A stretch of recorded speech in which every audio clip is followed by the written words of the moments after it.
तो कहानी की शुरुआत होती है और हमें एक लड़की को दिखाया जाता है जिसका नाम आरिस है। और यहाँ आरिस की नींद खुलती है जहाँ वो उसके हस्बैंड के साथ सो रही होती है। तभी आरिस उठकर अपने साथ एक चाकू और एक खिलौना रखती है। दरअसल यहाँ आरिस की बेटे की मौत हो चुकी है और वो इस हादसे से काफी टूट चुकी है और वो उसी घने जंगलों में जा रही होती है जहाँ उसकी बेटे की मौत हुई थी। और वो यहाँ पहुँचकर अपने बेटे के फोटो देखकर और भी उदास हो जाती है और मरने का प्लान बना लेती है। और यहाँ से वो सुसाइड करने के लिए यहाँ एक बड़े पहाड़ की चोटी पर चढ़ जाती है जहाँ वो बहुत हिम्मत जुटाने के बाद कूदने ही वाली होती है कि तभी एक आदमी आता है जिसका नाम रिचर्ड होता है और वो आरिस को अपनी मीठी मीठी बातों से उलझाता है और वो यहाँ से जाने लगता है। और उसकी बात सुनकर आरिस भी मरने का प्लान कैंसिल कर देती है। इसके बाद वो दोनों इस जंगल से बाहर जा रहे होते हैं और वो अपने गाड़ी में बैठने लगते हैं पर उसकी गाड़ी एकदम से सटी हुई होती है जिससे आरिस को अपने गाड़ी में बैठने में दिक्कत हो रही थी। इतने में रिचर्ड अपने गाड़ी से एक छतरी निकालता है। तभी आरिस के पूछने पर वो बताता है कि हमें आगे की तैयारी पहले से करके रखनी चाहिए। और इतने में रिचर्ड उस छतरी से आरिस को झटके देकर बेहोश कर देता है। दरअसल रिचर्ड कोई अच्छा आदमी नहीं होता, वो इसी तरह से लड़कियों से बात करके उन्हें मार दिया करता था।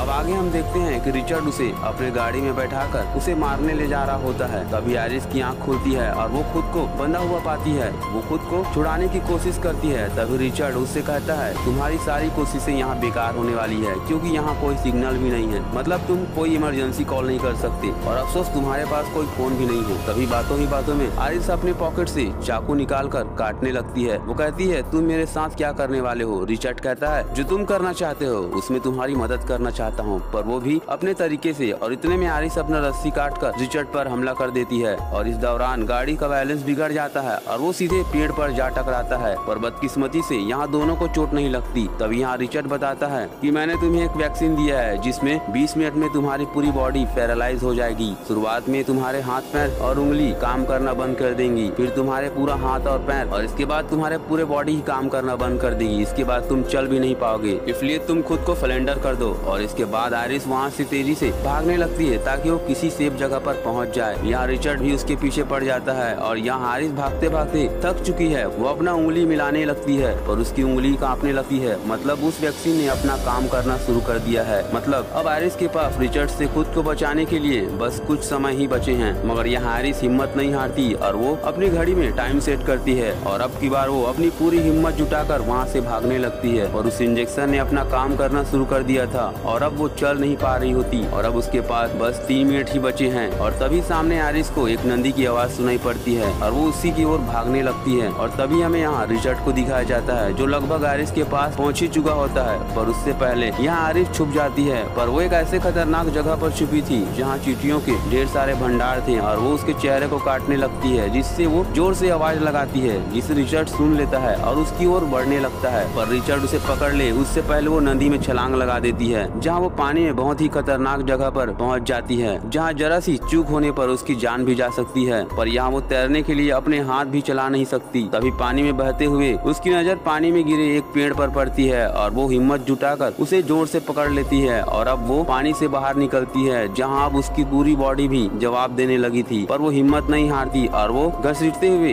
रेंगने लगती है और अब उसका वो टाइम भी खत्म हो चुका है, मतलब उसका पूरा शरीर पैरालाइज हो चुका है। कुछ समय वो ऐसी ही जमीन पर लेटी रहती है। तभी सामने उसकी नजर एक घास काट रहे इंसान पर पड़ती है। दरअसल इस बुजुर्ग का घर यहीं आसपास होता है और वो अपने घर के बगीचे पर साफ सफाई कर रहा होता है। खैर यहाँ वो आरिस को देख लेता है और उससे पूछने लगता है कि तुम कौन हो, पर वो जवाब नहीं दे पा रही होती है, पर वो अपनी आंखों से इशारों में बात कर रही थी। खैर वो बुजुर्ग उसे अपने घर पर ले आता है। यहाँ आरिस को देखकर बुजुर्ग समझ जाता है कि वो किसी बड़ी मुसीबत में है। और तभी यहाँ कुछ देर बाद रिचर्ड भी पहुँच जाता है और वो बाहर दरवाजा खटखटाने लगता है। वो बुजुर्ग दरवाजा खोलता है और तभी रिचर्ड उस बुजुर्ग से मदद मांगता है और वो बुजुर्ग उसे बाहर रुकने को कहता है, पर रिचर्ड सीधे अंदर आ जाता है। बुजुर्ग उसे कहता है तुम अंदर क्यों आए? इसके बाद रिचर्ड उस बुजुर्ग को अपना नाम एंड्रू बताता है और आरिस का पता जानने के लिए वो उसे झूठी कहानी बताने लगता है। और वो बुजुर्ग उसे आरिस का पता नहीं बताता, पर रिचर्ड को उस पर शक था और अब उन दोनों में फाइटिंग शुरू हो जाती है जहाँ वो बुजुर्ग हेल्पलाइन पर कॉल कर देता है। पर इससे पहले रिचर्ड उसे मारकर पूरे घर पर आग लगा देता है। यहाँ आरिस आयरिस नीचे पड़े ये सब देख रही होती है, पर वो खुद को बचाने की पूरी कोशिश करती है, पर इससे पहले आग के लपेट उसे जला दे कि उससे पहले वो खिड़की की रस्सी खींचती है, जिसे रिचर्ड देख लेता है और आयरिस को अपने गाड़ी में बैठाकर वहाँ से ले जाता है। और जहाँ रास्ते पर वो अपना गाड़ी एक फ्यूल टैंक के पास रोकता है और अंदर चला जाता है। यहाँ हम देखते हैं कि आयरिस की बॉडी धीरे धीरे काम करना शुरू कर रही है, मतलब इस इंजेक्शन का असर कम पड़ रहा है। यहाँ आयरिस अपने आसपास का माहौल देखती है और अपने सेफ्टी बेल्ट खोलती है और शीशे पर अपना सिर टिकाती है, जिसे एक बच्चा और उसकी मॉम देख लेते हैं। पर आयरिस को देखकर उन्हें भी लग जाता है कि वो किसी मुसीबत में है। खैर रिचर्ड वहाँ से निकलकर अपनी गाड़ी के पास पहुँच जाता है, जहाँ शुरुआत में उसने अपनी गाड़ी ठोकी थी। अब यहाँ वो अपनी गाड़ी से एक एंगर लगाकर दूसरी गाड़ी में फंसाता है ताकि वो उस गाड़ी को खींच कर ले जा सके। और इधर आयरिस की बॉडी पार्ट धीरे धीरे काम करने लग रही थी। तभी यहाँ पुलिस आ जाती है, जिसे उसी बच्चे की मॉम ने भेजा था जो फ्यूल टैंक के पास मिली थी। अब पुलिस यहाँ रिचर्ड से पूछताछ करने लगती है, पर रिचर्ड पुलिस को फिर से एक झूठा कहानी सुनाने लगता है। पर पुलिस को उसकी बातों पर भरोसा नहीं होता और इसलिए वो सीधे आयरिस के पास जाता है और उससे पूछताछ करने लगता है, पर वो कुछ बोल नहीं पाती। लेकिन उसके चेहरे देखकर पुलिस वाले को ये समझ में आ जाता है कि आयरिस किसी मुसीबत में है और रिचर्ड उससे झूठ बोल रहा है। लेकिन इससे पहले पुलिस कुछ कर पाता, रिचर्ड उसी एंगर से पुलिस वाले को मारकर उसे गाड़ी में बैठाकर उसे आग लगा देता है। इसी दौरान आयरिस वहाँ से एक दूसरे इंजेक्शन को पकड़ लेती है और अब रिचर्ड वहाँ से आगे बढ़ता है। तभी हम देखते हैं कि आयरिस अब बात कर पा रही होती है। तभी वो रिचर्ड से पूछती है कि आखिर तुम ऐसा क्यों कर रहे हो। रिचर्ड उसे बताता है कि उसकी वाइफ ने उसे धोखा दिया था, इसलिए उसने उसे मार दिया। तभी आयरिस उसे कहती है कि वो उसे छोड़ दे और वो इसके बारे में किसी को नहीं बताएगी, पर रिचर्ड नहीं मानता और वो अब सीधा गाड़ी घुमाता है और आयरिस को एक बीच पर ले जाता है और कहता है कि ये तुम्हारा आखिरी स्टॉप है। तभी आयरिस इंजेक्शन निकालकर रिचर्ड के जांघ पर मारती है, पर वो इंजेक्शन को लगा नहीं पाती क्योंकि उसकी बॉडी अभी पूरी तरह से ठीक